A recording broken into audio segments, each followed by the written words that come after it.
What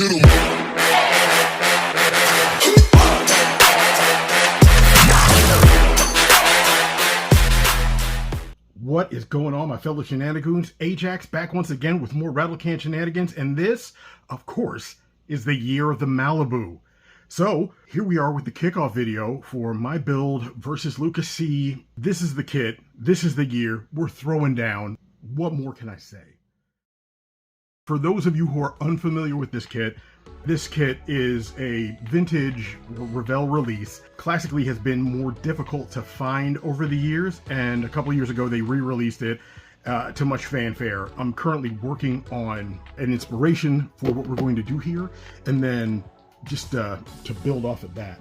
For the sake of expediting this process, however, one of the things I will do is, this is the old, OG black Malibu, and you can see that this one here was a kit that was just, and it was a parts kit. You can see that somebody had already started working on it, but it was this here, this part. I'd received this, and portions of it were painted in gray.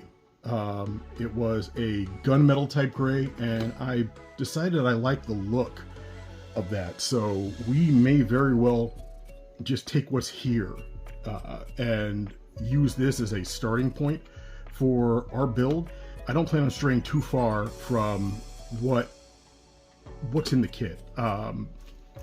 So because like many other people, I'm not a big fan of the wheels and tires that come in this kit.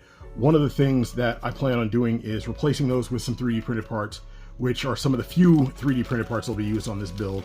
But in this bag here, I've got the 15-inch big and little tire package that I got from Z-Force Model Works. As you can see here, we've got these large rear tires, which, looking at the way that they're going to sit with the kit, this that's pretty close to the look that I want to achieve. And these are also, like you can see, they're wide enough that they're going to fill up all of the rear wheel wells. Like, I take the kit as such, and we've got them there. It's like, yeah, you're going to have plenty of tire there in the wheel well, even with the rear end jacked up.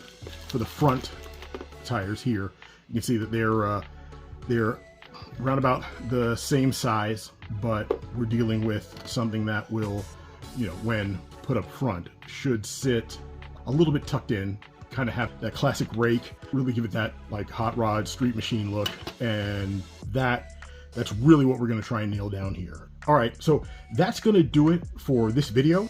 I'm going to go ahead and clean up all this stuff here. I'm going to get started on the preliminary assemblies, and I will meet you back with the next one here shortly. All right, you guys take it easy.